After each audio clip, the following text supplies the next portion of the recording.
দেশে যেভাবে জিনিসের দাম বাড়তাছে, মানুষ আজ কদিন পরে না খায়া থাকবো। যেমন গরুর গোস্ত খাওয়া বন্ধ করে দিছে মানুষ। এখন গরিব 1 কেজি গরুর গোস্ত কিনা খাইতে পারে? খাইতে পারে না। এখন এমন আস্তে আস্তে সবকিছু মানুষ খাওয়া বন্ধ করে দিব। এত দাম বাড়তাছে জিনিসের, কেউর কোনো ইয়া নাই। সব যন্ত্র হচ্ছে গরিব মানুষের। গরিবের সব কষ্ট। গরিবে তো না খায়া মরলেও কার দেহার মতো নেই।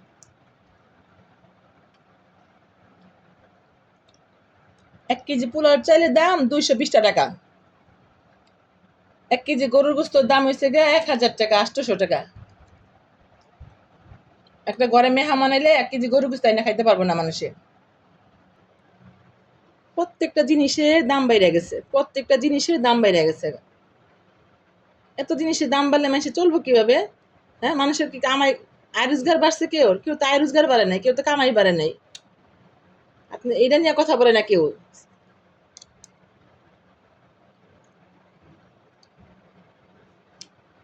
যারা কথা বলতেছে তাগো তো উপরে অত্যাচার হইতেছে, পিটানি খাইতেছে, দৌড়ানি খাইতেছে। আওয়াজ তুললেই মায়ের খাওয়ানো লাগে, বকা ইয়া লাগে।